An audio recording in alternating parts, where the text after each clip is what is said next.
All right. Welcome to today's Tech Talk. So glad that so many folks could join us today. So just to put today's talk in context, literally last night around midnight, CS50 finished grading its first proctored exam in years. In fact, for many years, for decades really, we had traditional in-person proctored exams. Over time, it became rather unwieldy, having lots of rooms on campus, lots of TAs proctoring the exams. And so about 10 years ago, we switched to online asynchronous, open book, open internet exams, which were wonderful, I think, pedagogically, because it really opened up the length of questions we could ask, the exploratory nature of them. Students could go down the rabbit hole of reading or watching or researching something and then apply that newfound knowledge to questions. And then in fall of 2022, ChatGPT and similar tools rather threw this all into a conundrum for us included. And so for the very first time in like 10 years, we had a proctored exam, partly on campus. About 10% of our students opted into taking a test on campus this past week, and about 90% ended up doing it online, which has some upsides and downsides. And we've been thinking, therefore, quite heavily about this in recent years. And it was wonderfully serendipitous when a couple of years ago at a conference called ACM50, Special Interest Group on Computer Science Education, Craig and some colleagues in computer science education were leading a workshop on computer-based testing facilities. And funny enough, even though this felt to me at the time like somewhat of a dated idea that we should be steering back in the direction of computer labs, especially since I think we just finished getting rid of most of them here on campus. As a computer scientist, I can't help but think that factoring out of so many classes, large and small, these kinds of services that a university campus could provide is incredibly compelling to me, especially when nowadays they offer opportunities to lock down literally the technology that we want students to be able to use, but only to a limited extent. So pleased that our special guest today is Craig Zillis of the University of Illinois, who's been evangelizing computer-based testing facilities for quite some time.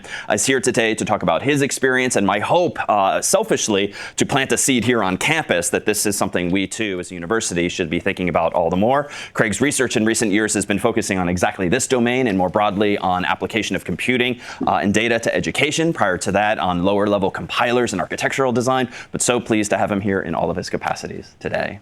Thank you so much. My experience giving this talk is that there's often a lot of questions, and feel free to ask them during the talk or save them for the end, depending on how you feel. But like, I enjoy answering your questions, and I feel like if you're stuck on something, it's better that we resolve it so we can sort of move on and pay attention to everything else. So there's three main things that I'm going to try to communicate today. The first is that we can increase student learning and reduce student testing, and the ways that I know about doing this are doing more frequent testing and second chance testing. Both of these involve running more exams. It would be nice if we could, as David said, sort of just run these online, but sadly, it's hard to trust that anymore, especially with ChatGPT. I'm going to spend a little time talking about some data that I have for a phenomenon we call learning to cheat, and explain that through the fraud triangle theory so we can sort of get a model of student behavior a little bit. And the last thing I'm going to talk about is our computer-based testing facility, which we view as a means of securely and frequently assessing students with low effort on the faculty and their course staff. Before I dive into that, one definition that's useful. So in the education world, we think of assessment in two ways. Formative assessment is primarily for giving feedback to learners about which things they've mastered and which things they haven't, and their progress towards mastery. And the other is summative, which is for evaluating, sort of weighing what a student has learned. I'm going to focus primarily on summative, not because it's more important, but because it's harder. And then a few premises that these are things that sort of underlie my talk. I'm not going to spend a lot of time on them, but I think they're important just to make sort of clear where I'm coming from. The first is that we need to assign grades, sort of sadly, but that means we need to do summative assessment.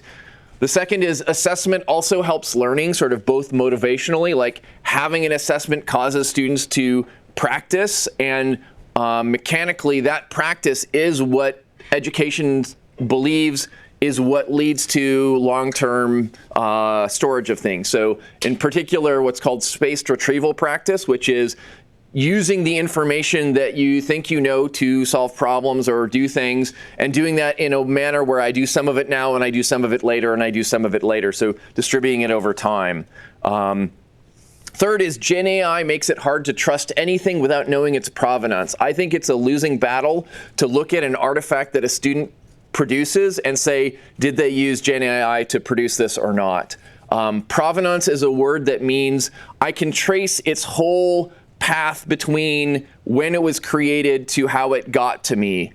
And it's important because proctored exams can be trusted assessments because we can know the provenance, that we can put students in a situation where we know what they have access to. We can watch them generate artifacts. We can quickly curate that artifact and know sort of what that artifact means. I don't think exams are the answer to everything, but I think they do a few things really well. Lastly, I'm going to show you data from computer science courses because that's what I happen to teach, but I don't think these findings are particularly CS specific. Questions on any of that so far? All right. So part one is exam structure shapes student behavior. So my colleague in physics has a saying, which is students are a lot like people. And what we know about people is if you create opportunities for them to procrastinate, they will tend to procrastinate.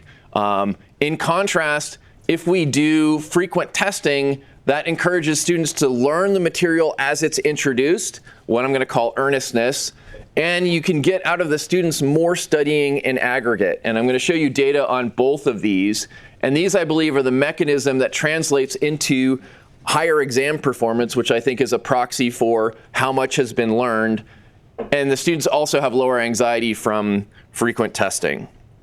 So there's been a lot of research on frequent testing in the past. I'm going to summarize that briefly. I think there's a few main findings. The first is if you're concerned about sort of comprehensive final exam scores, adding a midterm has a significant effect on the students' final exam scores. And then each additional midterm that you add benefits them, but you get diminishing returns. So that's the first finding. The second finding is for a constant amount of midterm content, if you cut it into more smaller pieces, they will do better on each of those pieces. The results are mixed about whether cutting it into more smaller pieces has an impact on the final exam. So roughly half of the studies find a statistically significant improvement on the final exam performance by breaking up the midterms into more smaller pieces. The other half finds no statistically significant effect. So we'll talk a little bit about that. There's very little data about sort of why these things are happening, and that's what I'm going to try to add to with my data. Also, almost universally in the frequent testing literature, more smaller exams is associated with lower anxiety. This kind of makes sense in that what seems to make students anxious is having one event that is determining a large fraction of their grade. So if you have more small exams, you don't have as many of those or any of those. And frequent testing leads to higher course ratings. So another takeaway of this is even if you don't care about students, but you want to get good student evaluations, you should also do these things.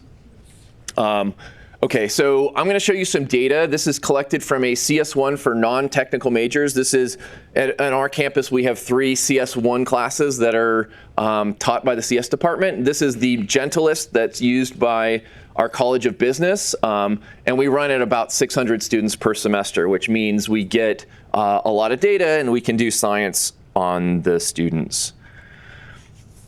So the data I'm going to show you is from a quasi-experimental design. So it's hard to do randomized control trials in actual classes. And so a quasi-experimental design is we're basically running the class in fall different than spring, and then looking at the difference. And in this course, because it's a terminal course in computing for these students, our student distribution is about the same in fall and spring. So based on the previous semesters of the course, we can see that the performance in fall and spring is about the same. So the students are about the same. The main change that we did in the course was changing the testing frequency. So in both semesters, we ran an exam 0. These are predominantly freshmen, and this is the first time that they're taking exams in our testing facility. And so because of that, we run an exam early in the semester to get them sort of acclimated with the process of taking exams. But this is very low impact on their grade. It's just enough to sort of get them there and go through the process. The main difference between the two semesters is in the infrequent semester, we ran one midterm that was worth 20% of their grade and one final that was worth 30% of their grade. This was a 2-hour midterm and a 3-hour final. And in the frequent testing semester, we took this 2-hour midterm and broke it into two 50-minute exams. So exam 1, which was worth 10%, and exam 2, which was worth 10%, together have the content that's covered by this midterm exam. Similarly, this 3-hour 30% final was broken into a 50-minute 10% midterm and a 2-hour 20% final. And so again, same content, just broken into some more smaller pieces. In addition, in the frequent testing semester, we had these unproctored quizzes. So all of these exams were proctored in our computer-based testing facility. In a moment, I'm going to talk to you about what we call second chance testing, whereas we let the students take exams multiple times so that if they don't do as well as they like, they can come back and have another attempt at it. At the time, this class was large enough that we didn't have enough space in our testing facility to accommodate doing second chance testing. And so the way I approximated was I ran these unproctored quizzes the week preceding the exams. And so the students could study for the quiz, take the quiz, look at their grade, decide sort of how much more they needed to study in the week between, and then hopefully do better on the exams. In the infrequent semester, we ran what I called self-assessment. So basically every 2 weeks in the semester, they had an opportunity to see how they were doing, but these were purely formative, so they didn't contribute to the grade at all. It was just an opportunity for the students to check on how they were doing. So the structure of these was identical basically to the quizzes, except they just weren't worth any points. Questions on the structure so far? All right. So although there were different students in the two semesters, the exam content was identical. And the reason why we could do that is we construct our exams by making pools of question generators. So for example, slot 18 on the exam was generated by picking one of these random questions. But these are actually not just questions, these are question generators. So this is value of a conditional expression. So we have a piece of code that will generate a bunch of different Boolean expressions. And so each student gets a random Boolean expression, and they have to evaluate, okay, is this true or false, for example, on that slot. And so we have other questions that are testing the same learning objective at roughly the same difficulty, which different students will get different questions on their exams. And because of that, we basically run the same exam semester after semester, which means I can do science on comparing sort of how well these students are doing compared to how well these students are doing. All right, so the big picture results, this is sort of the 10,000-foot view. We looked at the scores on exam 0, which again was the same, and they were statistically equivalent. So again, we believe these to be similar populations, that actually the infrequent semester students did slightly better, but it was not statistically significantly better. But what we see is on the actual exams, the scores on the frequent tests are quite a bit higher than the midterms, and these are statistically significant. So again, this midterm was broken into exam 1 and 2, and we're doing between like 4 to 8% better on those exams. And for the final, they're doing roughly 10% better on the pieces than the final itself. And so again, the final is comprehensive. And what you notice is that the advantage is growing over time. So CS1 is kind of unique for classes in that it's extremely cumulative, that basically every week you're teaching them stuff that depends on them knowing all the stuff they've learned up to that point. And so the main thing that you're trying to do in a CS1 class is make sure like students aren't falling off the train, because if they fall off the train, it's very hard for them to get back on the train. And so I think it's that kind of course that you end up seeing breaking the test into more smaller pieces, leading to better final exam performance. All right, so this is not a particularly scientific way of looking at the data, but it sort of gives you the big picture. The more scientific way of looking at this is doing a giant linear regression where for every question that a student does, we're going to have one, in effect, row in this regression where we're going to try to predict the score that the student got on that question by estimating the difficulty of the particular question.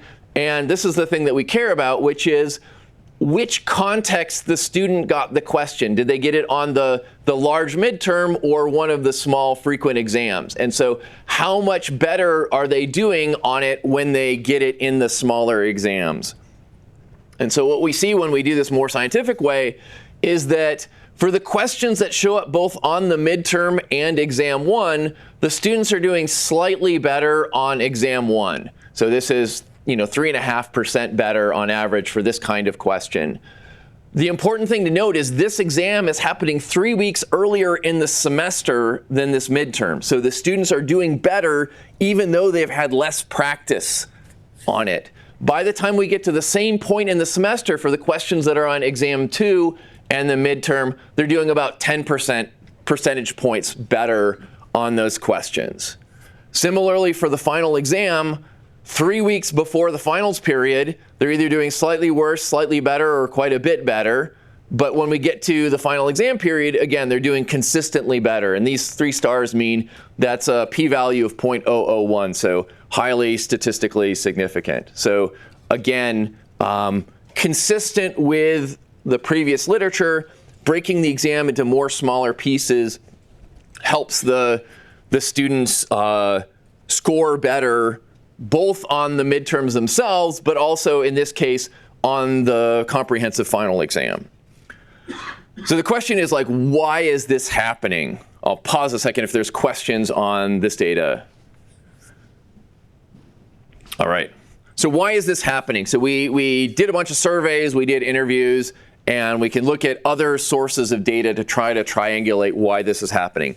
I'm going to talk about some of the interview data. So we interviewed a bunch of students from both semesters, and we use what's called grounded theory to analyze this. So basically that means 2 people looked at the transcripts independently. They tagged various statements the students made with what they thought these things meant. And then they come together and they reconcile the 2 sets of tagging, and then they cluster the tags into what are called themes, which are okay, what is the big picture message of this data that we've collected? And what I'm going to show you is the themes and then an example quote that sort of was one of the things that caused us to identify that theme. So one of the themes was infrequent testing leads to mass practice. So this student said, if I only had a midterm and a final, I'd probably just start reviewing the week before and just start cramming for it. So basically the student's saying, hey, I would do most of my studying immediately before the exam happens. And we can actually see this in practice. So one of the things a bunch of our courses do, because our exams consist of pools of question generators, we will often provide students a button they can press, which is a practice exam generator. So we'll use some of the same pools and maybe some other questions. They can press this button and it'll generate a practice exam for them. And they can do as many or as few of the questions as they want on it. Many of them are auto-graded, so they get immediate feedback. And they just can press this button as many times as they want. The use of the practice exam generator, because it's probably the easiest way for them to practice, is a pretty good proxy for how much they're studying and when they're studying. And what we see is 95% of the usage of the practice exam generator happens in the 48 hours leading up to the exam. So almost independent of how big the exam is, the studying's happening in that 48-hour window leading up to the exam. So that's one thing. So the second thing is frequent testing promotes more consistent studying. So this student said, I probably would have been forced into more review and thus a bit more solid understanding in a week-by-week basis.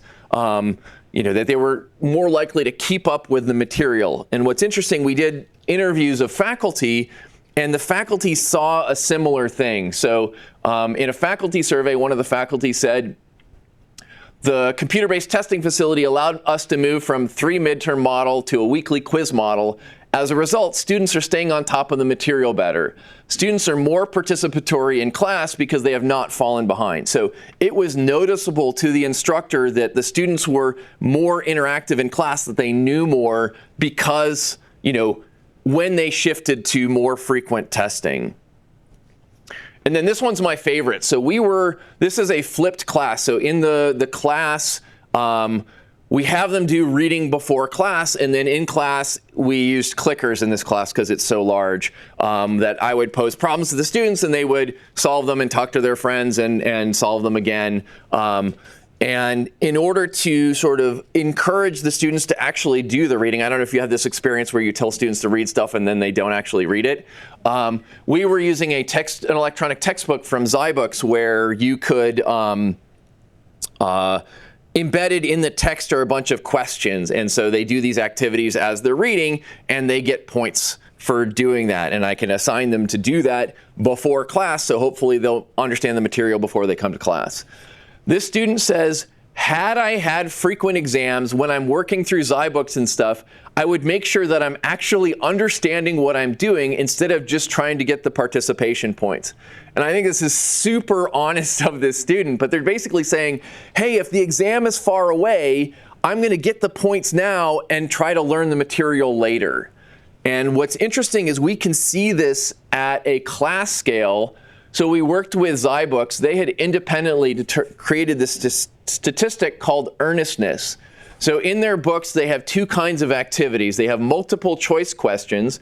And since you don't get marked off for getting the multiple choice questions wrong, you can just sort of blast through the options until you get to the right one. And so an unearnest student for the multiple choice questions is somebody who gets an answer wrong and then within less than a second chooses another alternative. So clearly no think time between getting it wrong and attempting again. And what we see is students in the frequent semester are more earnest, that they're doing this brute forcing behavior less. Again, to a highly statistical significant degree. So 0.001, we get an effect size of 0.24. It doesn't look like a lot, but for people familiar with education, that this is a reasonably large effect size for a change that you can make in a class as a whole. Similarly, for short answer questions, there's a help system that if you press the help button enough times, it will give you a show answer button, so you can copy the answer directly into the fill in the blanks. And so an unearnest student is somebody who hits the show answer button. And so again, to a highly statistically significant degree, the frequently tested students are more earnest. So again, more of them are trying to learn the material as you're teaching it than in the infrequently tested semester. Questions on that? Yes? This is going back a little bit, so I'm sorry about that. But for the frequent exam model, you said that the content in this course was reliant upon the content that they've learned previously. So was there just like more content in successive exams? Like, were you assessing everything that they learned so far, or was it? Yeah, so basically, so in the frequent testing semester, this exam 1 would be testing them on the stuff that they learned in the first 4 weeks or so. And exam 2 would focus mostly on the stuff in this 3 weeks. But the structure of the material is such that if you couldn't do this stuff, you would have trouble learning this stuff. Does that make sense? And so, then the final exam covers both this stuff as well as sort of covers everything up to that point. So it's more like a feature of the material where you just wouldn't be able to do the newer things if you had. Yeah, like if you don't know how to do conditionals, you might not know how to do loops because you need a conditional to exit the loop, for example. Cool. All right. So one thing that students seem to be doing is when we do frequent testing, they tend to learn the material as we're teaching it rather than defer learning it. The other main effect that we observe is that student studying is sublinear with grade percentage that a test is awarding. So what I'm showing here on the y-axis is how many practice problems on those practice exam generators students are doing to study for an exam. So for this midterm, in the infrequent semester, this is where 20% of their grade, and on average, the students are doing 220 practice problems. if you compare that to this 10% midterm, they're only doing about 170 practice problems. So they're doing fewer for this 10% midterm than the 20% midterm, but they're not doing half as many. So it's sublinear. And if you add the 170 from this 10% and the 170 from this 10%, you get 340, which is more than this. So in aggregate, you're getting more practicing by breaking your assessment into more smaller pieces. Similarly, comparing this 30% final to this 10% and 20% final, again, the 30% final is more than the 20% final, but it's sublinear. And when you add this and this together, then you're going to get more than this. So the way I think about that is if they're doing most of their studying in a 48-hour window before the assessment, by cutting the exam into more smaller pieces, you're getting more of those 48-hour windows. So these quizzes, again, this is before ChatGPT, so they're actually studying for the quiz. These quizzes were worth 2%. These exams were worth 10%. So rationally, you might think, oh, they should study 1/5 as much for something that's worth 2% versus 10%, but you're getting about 2/5 as much studying. So again, it's sublinear. And the way that I think about this, so I'm a huge fan of behavioral economics, which is all about how people behave irrationally. It's well known in behavioral economics that people overvalue unlikely things and undervalue likely things. So for example, people play the lottery overestimating the likelihood that they're going to win the lottery. And so things that are worth a small amount of credit, people will put a disproportionate amount of effort. I don't know, faculty who have had the experience of offering 1 extra credit point for something, students will do crazy things for a single extra credit point when it's by itself. So you're getting, like even having this unproctored thing, again, before ChatGPT, they were doing, a surprising amount of preparation for it. All of these things that I've showed you so far, this is the amount of studying the students did for the thing, not the thing itself. For the self-assessment, since it wasn't worth any credit, we allowed the students to repeat it as many times as they wanted to. And there was no practice for it because, again, there wasn't any credit for it. So what I'm showing you here is how much effort the students put into the self-assessment. And what you can see is that when something's not worth anything, maybe at the beginning of the semester, they're putting some effort into it, but as they get busier and busier, they're basically not spending time on it. So if you don't give them any points, their students live busy and complicated lives. They're optimizing this multiple objective function thing where they're taking a bunch of classes, they have a social life, maybe they have a job, maybe they're doing research. If they're not getting credit for something, they will tend to not do it. We good? So 2 mechanisms. One is they're more earnest. They're learning the material as it's going on. The second is as if you break it up, you get net more studying. Okay, shifting gears. So questions on that before I shift gears? Yeah. Is there like an upper limit? Like you probably shouldn't be testing every single class. Yeah. So I think the sweet spot is somewhere around every 2 to 3 weeks.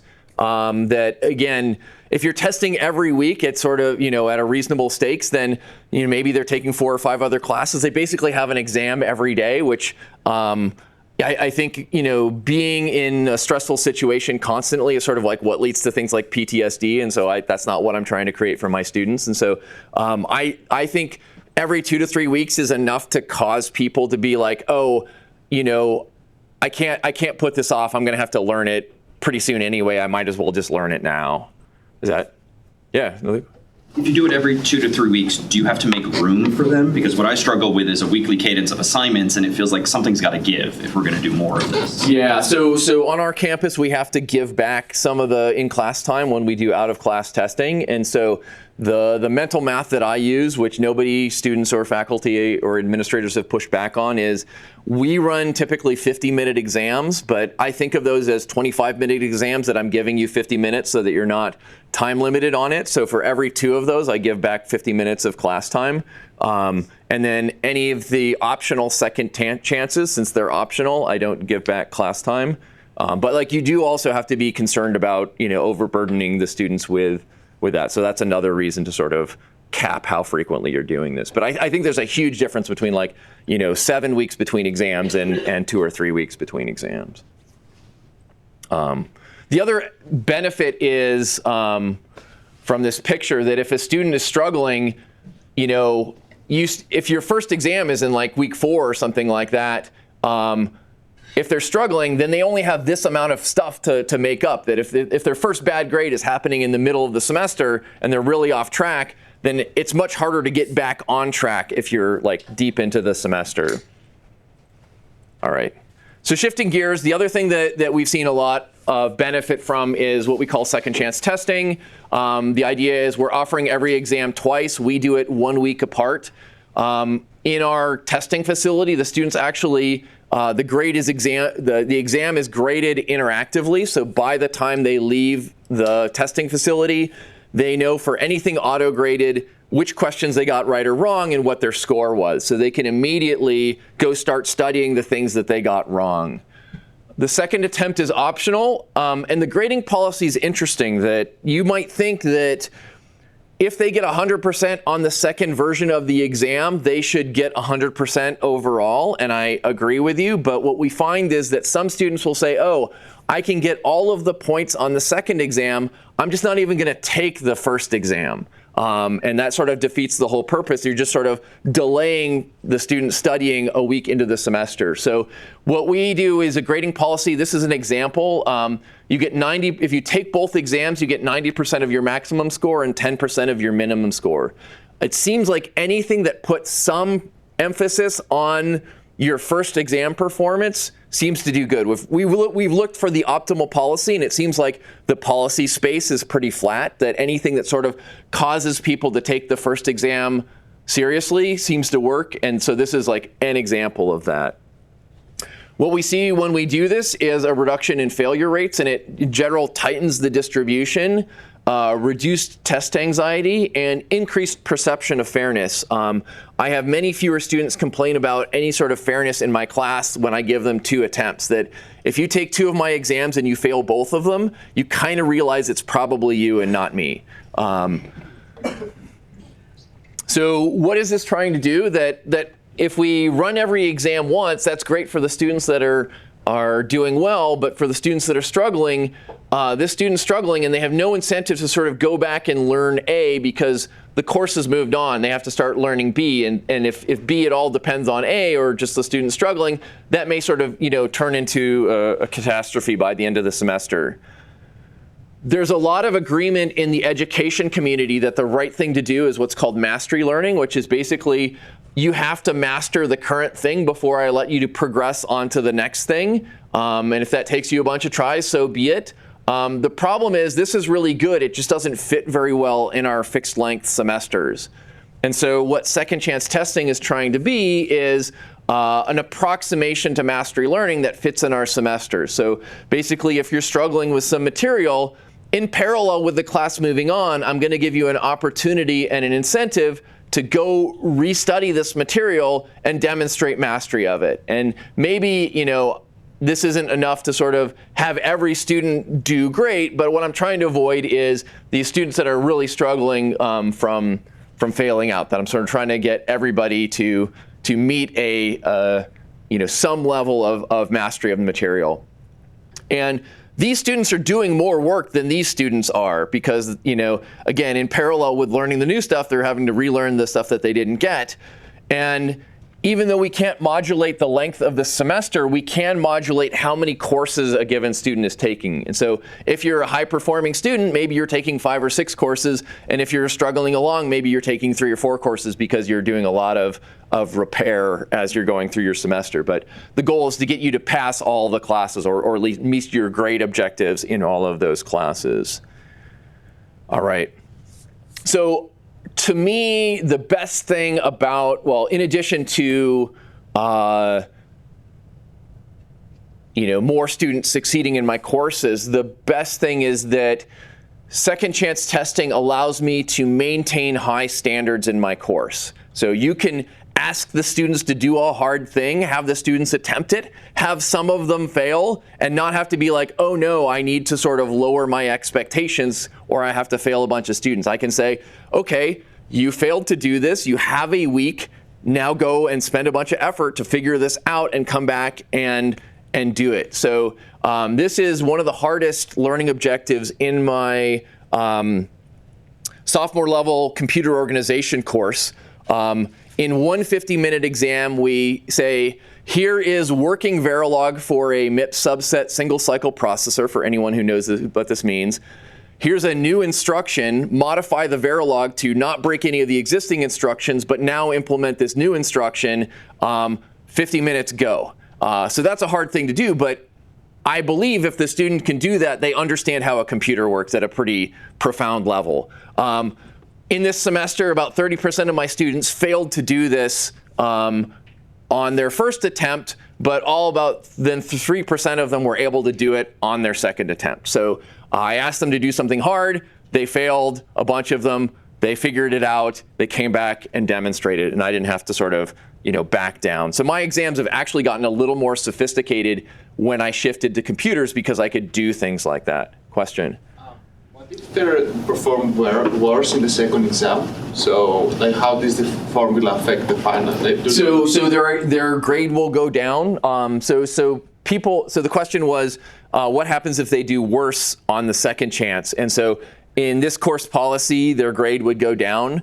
Other courses have dabbled with other policies. So an example of that is 1/3 of your first chance score plus 2/3 of the best of your two scores.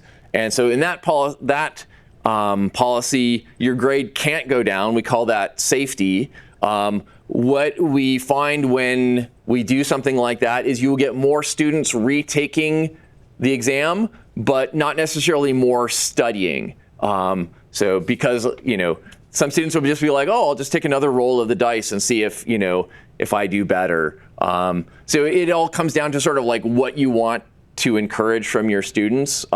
In practice, like even with the 90-10 max, 90 max 10 min, even if you do worse, if you're only doing slightly worse, it only like hurts you a little bit. But like, again, students don't behave super rationally. That there will be some students that are like, oh, I think they overvalue that risk, that there's this notion of what's called loss aversion, that we'd rather not gain something than lose something in general. Good question. Other questions? All right. So if we aggregate this over a whole semester, we see pictures that look kind of like this. So what I'm showing you is this is a grade distribution from the exam portion of the class. There's two distributions. There's a yellow distribution and a blue distribution, and this purpley brown is sort of the overlap of the two. And so what we see, the yellow one is if we only look at your first chance scores, and the blue is if we look at both your first and second chance scores in computing your grade.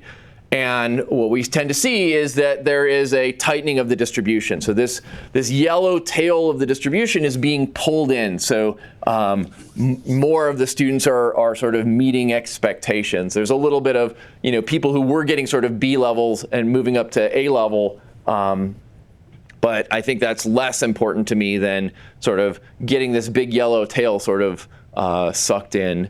It's not a panacea that there's some students here that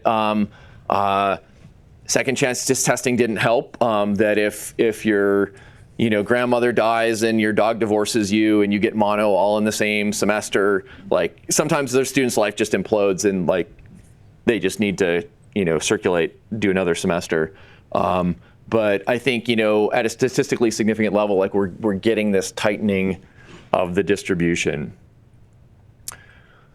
We surveyed students about second chance testing, so about 500 students. We did a bunch of interviews too, and they sort of matched. These are from 7 different courses that used second chance testing. The students view it positively. They wish more of their courses would offer retake tests. So again, from the standpoint of like, is giving students more tests bad? They value the opportunity to retake things, even if it means taking more tests. We have a 6-item Likert scale on test anxiety. So these are questions like, my hands get sweaty when I go in to take tests. I have trouble concentrating tests, things like that. We asked it twice. We asked it, how anxious are you when you're taking exams in general? And how anxious are you when you're taking exams that offer second chances? And you can see that there's a big shift in this distribution from, from here to there. that if you do math on these, is roughly a 30% reduction in self-reported test anxiety. And what's interesting is from interviews, we had students say things like, I never took a second chance exam, but knowing that they were there made me less anxious, which is like, I'm excited because that's free. I didn't spend any resources, and I got this reduction in test anxiety. Retake tests allowed me to better demonstrate my true test-taking ability. So again, they think it's more fair that, we often attribute poor performance externally. So like, I had a bad day is a common self-conception of things like that. Whether that's true or not, they feel like if they have multiple opportunities, it's more fair.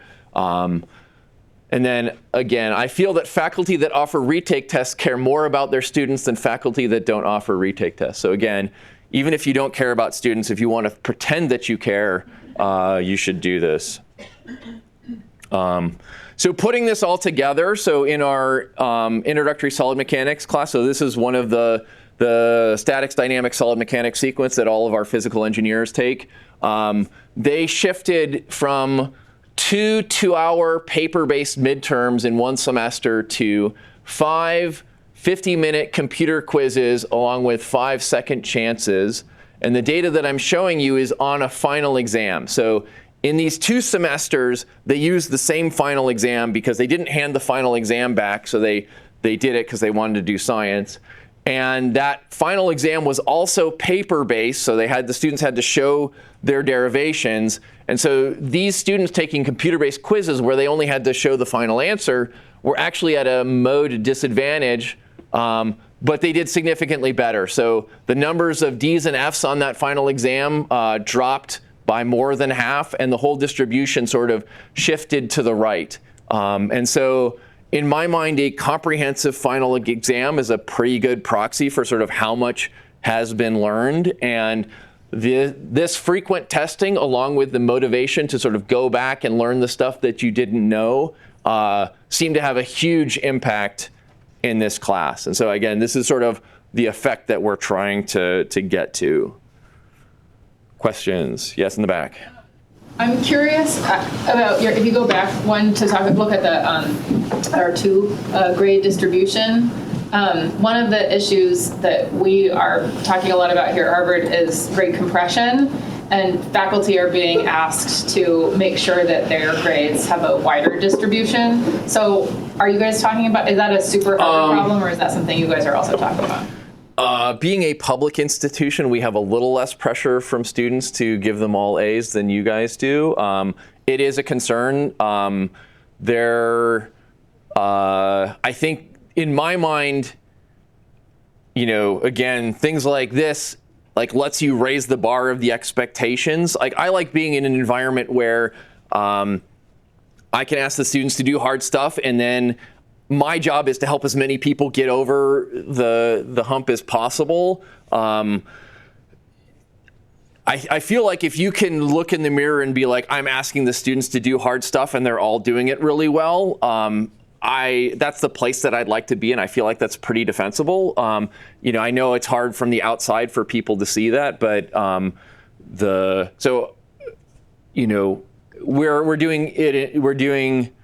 we have some money from the Gates Foundation to do Calc 1 this semester. So we spent a bunch of the summer writing questions for the Calc exams.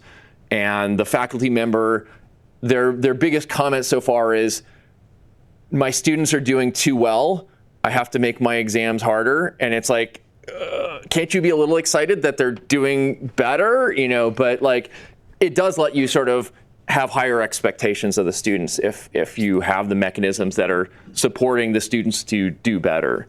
And I think in particular, from an equity standpoint, things like second chance testing is really huge about allowing us to have high standards and get everybody over the bar. Yeah. Just want to make sure I understand what you're doing with second chance testing. You're not doing it on the final exam? Yeah, we don't do it on the final exam, partly just because the students have left, but also the final exam is even more summative than the other exams. That the midterms are kind of formative also. I think, from this perspective of this final exam, we're treating these as learning opportunities that if you didn't do it here, we're giving you a chance to sort of do it again. And so there's, I think, more value there than on the final exam, where it's like, okay, at this point, we kind of want you to have learned everything. That's great. Tie that to anxiety. So are they back to the same old anxiety that they had at the final exam, or? So I think, again, many courses, if you have a lot of midterms, that when you do have a final, maybe the final isn't worth 40% of the grade, it's only worth 20% of the grade, that it's enough that you're messaging to them that like, hey, you need to learn the material and retain it. You can't just sort of learn it and then dump it. Like this is enough to affect their grade, but it's still like not as destroying as like a 50% final exam would be. All right, I'm going to go through the next bit pretty quickly. Can I ask one question? Yeah. Just do you have any data about the people taking advantage of that second chance testing? Is it mostly people who are getting C's or mostly people who are getting A minuses? So it's largely, so the way I characterize it is people who haven't met their grade target. Like students kind of have a mental target, and if you're trying to get a B and you got a B, then you won't retake it. But if you're trying to get a B and you got a C, you will retake it. And so we do have, like, there's at least an existence proof of a student who got 100% on the first chance and then retook it. And the only way that we think about that is sort of anecdotally, the student wanted to see more examples of questions to be more prepared for the final exam. But mostly that's the exception rather than the rule. So a common thread for this is running more exams means good things happen. The problem is, how as faculty can we run more exams? It would be nice if we could do this all online, but sort of again, as David said, this doesn't work. I'm going to quickly show you some data on what we call learning to cheat.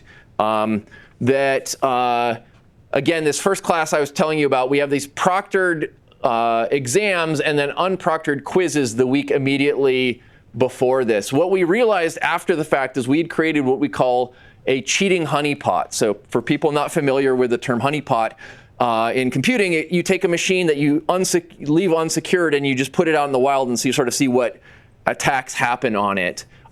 So we had the sort of unsecured exam and we wanted to observe sort of what happened to it. So it turns out that because we use a bunch of these question generators, that there's about a 60% overlap between the material that was on this exam and these quizzes, because there's only a 1 week difference, and we keep some amount of questions hidden, but a lot of the question generators we share between the exams and quizzes. So we have a lot of data on this because big class, many questions. We do a giant linear regression where we're trying to predict each score on a student question pair by inferring how good the student is, inferring how difficult the question is, and then this is the thing that we care about. So based on whether it was proctored or unproctored, how much easier does the question seem to be in the unproctored mode? And what we see is they do better on the unproctored quizzes, even though they're doing them 1 week earlier in the semester. So with less practice, they're doing better. What's more interesting is the amount they're doing better by grows as the semester progresses. So at exam one, about half the students are doing better on the exam than the quiz, and the other half are doing better on the quiz than the exam. That's sort of what you might expect by chance. But as the semester progresses, by the exam 4, many more of them are doing better on the unproctored thing than the proctored thing.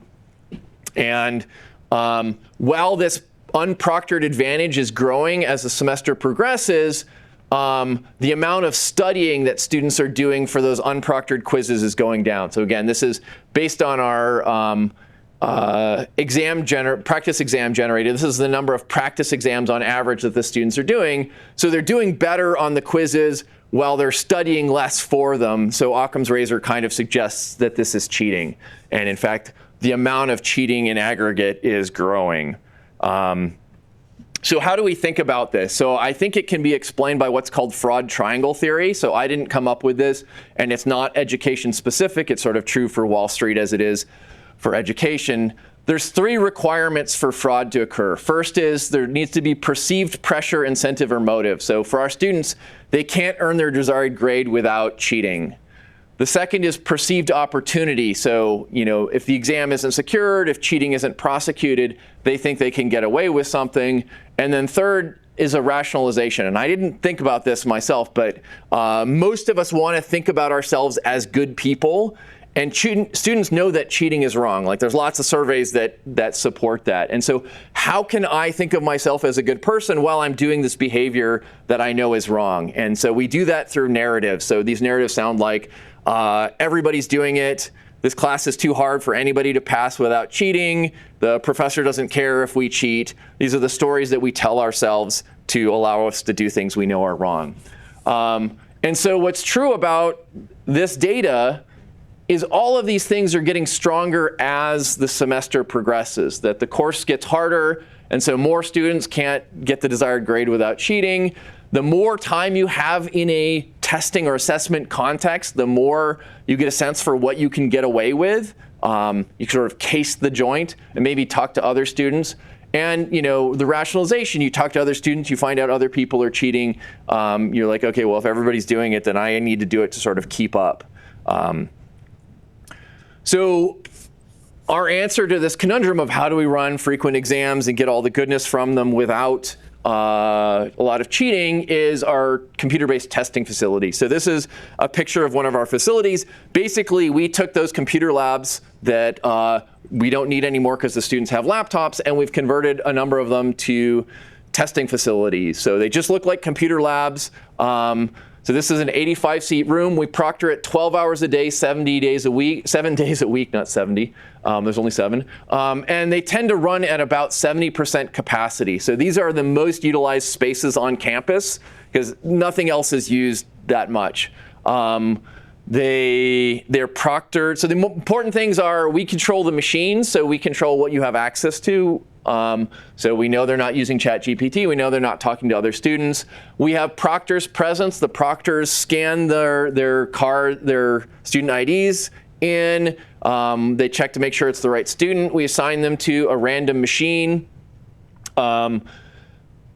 We have security cameras present, so if the proctors notice something funny going on, like the students pulled out their phone, we can go back and look at the security camera footage and capture pictures of you holding your phone between your legs and doing whatnot. So in practice, it's a very secure space. We have racks where their students leave their bags, so they're not supposed to bring phones or anything in. They don't bring in paper. We provide them scratch paper in the facility. They have access to calculators for our engineering classes and things like that. But basically, they do the exam entirely on the computer. And there's 4 things that I think make this work. The first is the ability to do sophisticated problems. We didn't want to dumb down our classes because we were shifting to computers. And at the time, our LMS said you could ask questions in these 4 ways. And I said, I don't want to ask any of those questions. And so my colleague had built a tool called PrairieLearn. This is open source software. It's the most flexible question asking platform in the universe. Again, I'll show you some examples in a moment. But basically, anything you can do in a web browser, we can turn into a question in PrairieLearn. And it also lets us auto-grade. By collecting the student work in a digital format, you can auto-grade a much broader set of things, which is good because it allows on the homework to give immediate feedback to students on their work. Just to give you some ideas, we do symbolic stuff. We do drawing-based things like free body diagrams. We do coding. I'll show you some more examples in a second. The second principle is writing question generators. So it's pretty common for faculty to each semester write a brand new exam by looking at what they did last semester and making slightly different questions to test the same learning objectives. The idea of a question generator is instead of doing that, you sit down and say, okay, what are all the ways that I could ask this question? You write it once with a little piece of code and some randomization, and then you never write that question ever again. And so we can reuse these. We put them on homework, we put them on practice exams, we put them on exams. We use them over and over across semesters. That it's all the versions of the question. And on homework, it really lets us take advantage of sort of mastery learning, where the student can attempt a problem. If they get it wrong, we can show them the answer immediately, and then they can press a button and say, give me another version of the question. They can keep trying it until they get it right. This is really, really great if you can do it. Principle number 3 is running the exams asynchronously. And this is one that a lot of faculty initially have trouble swallowing, which is it's hard to get everybody taking the same exam at the same time. And so don't try. So what we do is we give the students a 3-day window that they go online and schedule a time to take their exam at their convenience. We use a lot of randomization on the exam so that if I take it on Tuesday and David takes it on Wednesday, I can tell him what was on my exam, but that doesn't really help him because he's going to get a different exam. Students love this. It lets them schedule their exams around all the other things going on in their life. And I think faculty underestimate how important something like this is, that we spend way too much time dealing with like exceptional situations that students have in their lives, and being able to just be like, oh, you got mono, I'll take that 3-day window, make it an 11-day window, and I don't have to worry about scheduling a separate exam for you. It also lets you run large classes in a relatively small computer lab. Lastly is centralizing and professionalizing the proctoring. So it's really inefficient to have faculty and TAs do proctoring. You're taking high-skilled labor and you're having them do relatively low-skilled tasks. So instead, we hire an entirely different force. Our labs, surprisingly, are proctored by undergraduates almost completely. And again, that means we can run 12 hours a day, 7 days a week. This thing is just basically proctoring as a service. And so the proctoring not by my course staff, the exam scheduling being done online, and a lot of auto grading makes my exams almost free. That basically at the beginning of the semester, I configure my exams, and then I almost don't know when they're going on. A student will say like, oh, I just took the exam. And I'm like, oh yeah, that's right, the exam's going on, which is unheard of. Like, David, your whole week was like about preparing that exam and grading it and making sure the proctoring was, set up. It's just a thing that I don't spend a lot of time thinking about anymore, so I can spend that time working with students. We also handle a bunch of testing accommodations. So for distraction-reduced environment or extra time, we have special seats that block peripheral vision. We have noise-canceling headphones so those students can get scheduled into those seats. If you need extra time, we just let you sit in the seat longer. The students provide us their accommodation letter at the beginning of the semester, and we configure the scheduler so that it only offers you seats that meet your accommodations. The students with these accommodations much prefer taking their exams in our facility, partly because we have better hours, but they also just feel like they're more normal, that they're not doing something weird that other students aren't doing. I know we're running low on time. Let me just quickly show you a little bit of PrairieLearn. Let me wake this up while I'm showing you some other stuff. So this is just an example of a question generator. So here's a digital circuit. I'm asking them to write the Boolean expression associated with it. And so if I say, give me another version of this question, it'll generate a different circuit. And so these aren't stored images. I have a piece of code that will generate a random Boolean expression. And from that, it knows how to draw random circuits of, that match it. We do similar thing with mechanical engineering problems. We'll randomize the numbers of them and the configuration of this thing. So there's another version. It also, you can do very flexible what kind of input you're giving. So this is designing finite state machines, which is a kind of graph. And so we have a little CAD tool where the student can design a finite state machine as part of either their homework or exam, and that we can, again, capture this in a digital format, and so we can grade it automatically and give them feedback on it, again, both on homework and exams. For calculus, our testing facility now has downward-facing cameras, so we can ask students to write handwritten derivations of things. It's too painful to sort of type in the derivation, so we're asking them to write it by hand. They position that under the camera, and then we'd use image capture to capture their work. And so right now, our faculty are hand grading that, but we're looking at using AI. We have the ability to have students, draw graphs and things like that. And then from the programming standpoint, we can either do questions where you just, have a box and fill in, but we also have questions that you can run pretty sophisticated editors like Jupyter Notebooks or VS Code inside of PrairieLearn. So I can give students a multi-file programming assignment and ask them to do that. So on my Verilog exam, this is the interface that they use. They will, implement the code. They'll, implement tests. They can run Verilog locally in this environment. And when they're happy, then they can submit the code for grading. So basically, most things that you could do on a computer, you can do as part of our exams. So I will, I guess, one last slide, and then I'll stop. We're in our 12th year of operations. We started in fall 2014 with just my class. Since then, basically every semester, we've had 2 to 4 classes sort of join. We've never tried to tell anybody to use the facility that didn't want to. It's all sort of word of mouth, people asking to use it. Most of the usage is in sort of freshman and sophomore level STEM courses because they tend to be larger and a lot of procedural knowledge, like little skills that we want people to be able to demonstrate. And STEM is very auto-gradable in general, especially at the lower levels. As of last spring, we now have 4 rooms running with a total of about 270 seats. We ran 100,000 exams last semester for like 45 courses and 9,000 or more unique students. So like this has been running at scale for a long time. So I think we have it kind of ironed out how to do it. And then, yeah, I don't know. So I'll pause there unless people want me to, I guess some people left, but yeah, go ahead. I had a quick question about the generator part. So how can you ensure that like every single like exam is like fair for all students? Yeah, how do you like ensure that? I'm just I don't. So I sleep very well at night, but the exams aren't entirely fair.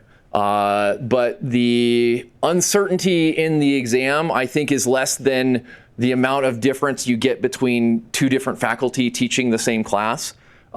So I have basically no complaints about fairness from students when I have, the thing that the students complain about fairness about is if you have a single question that is worth a significant portion of their grade and they think that they got the harder version of that question. Most of our exams have at least like 10 questions on them.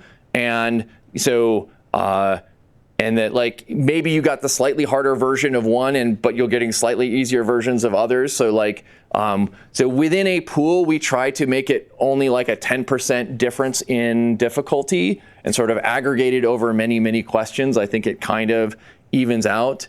The other thing that I think is true is if you give people multiple attempts, then even if they got maybe a slightly harder than average exam on one version, if they take it again, they might get, that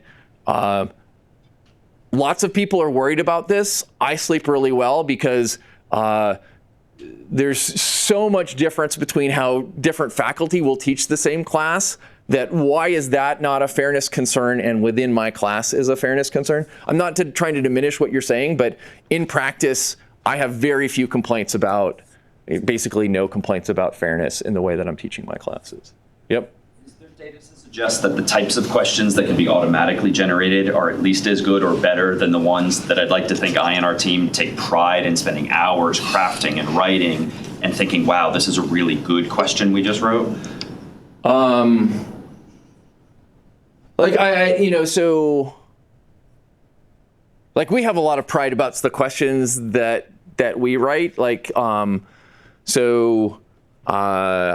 think you can write bad questions in both universes. Like there's definitely, there's things that when you're using a lot of randomization get harder, like that you tend, it's a common thing when people write paper exams where they write one giant question that has multiple parts and the different parts depend on each other. And it turns out like that's not a good structure for the kinds of things that we're doing. But I think one of the things that we found is forcing people to write auto-graders before they give this questions to students. Sometimes it causes them to think about what it is they're actually asking their students to do in ways, like they just write a bunch of questions and they give them to students. And then after the fact, they're like, oh, Yeah, I guess I didn't actually test the thing that I thought I was testing, whereas, you know, forcing you to sort of develop the rubric before you give it to students has led to some metacognition that sort of surprised us on the faculty's part. Again, like, I think my exams now are more sophisticated than the ones that we had them do on paper, you know, because they have access to compilers and debuggers and things like that, and the expressiveness of the tool. It's taken us a while to get there, but because I'm not rewriting everything from scratch every semester, I basically have my question pool and I augment it a little bit every semester. Question? I wonder how much your exams have changed in the era of generative AI, and have you thought about making them more adaptive? More adaptive, as in like, so explain what you mean by adaptive. Well, I mean, one of the things that I was enthused when I saw the exam being done by a computer was the possibility of ask a follow-up question. If a student gives maybe in the kind of stuff that you teach, this is not necessary, but if a student gives a vague answer, sort of probe a little bit more. If they make a kind of mistake, maybe go and ask a different question that is trying to test a similar or a different misconception. So we haven't done that much. We do interactive grading, so we will often allow a student on an exam attempt a question multiple times, and that allows them to submit an answer, see that it's wrong, maybe you're providing some feedback at that stage, and then they can reattempt the question, maybe checking their work. So in the context of this this finite state machine generation question, if I make a correct, oh, that's so weird. Thank you. I was on mine. There we go. So if I don't do this correctly, oops. How do I get rid of that? Well, so if I do a malformed thing, it will actually check that it's malformed and refuse to grade it. If it's complete but incorrect, it will automatically score it, and it'll give me feedback saying, okay, I passed 1 out of 10 test cases, and here's an example of a test case I failed. So either on homework or on exam, I can take this feedback and I can go and update what I've done and resubmit it for maybe more points. And you as an instructor could say like, oh, maybe getting it right on the second attempt is only worth 80% of the points versus getting it right on the first attempt. So we've done that. We haven't done the sort of traditional adaptive SAT thing where you get a question wrong and so the next question it asks you is easier. Mostly from a communicating to student standpoint, that I think it would be confusing to students if you got 5 questions right and your friend got 7 questions right, but your score was higher than his score. That the problem with adaptive is it's not very transparent about why it's giving the scores that it's giving. Yep. Just to clarify something, in the CS courses, are the exams ever graded at all by humans? So a lot of people do a hybrid where they'll do a significant amount of auto grading and then manually grading. So a good example in our data structures class, often their last question will be, here's a scenario, what data structure would you use to solve this problem and why? So just write a paragraph explaining that. And so then they have humans actually grade those questions, whereas the coding things will mostly be auto-graded. Some places on classes will they'll auto-grade for function, but they'll manually grade for style.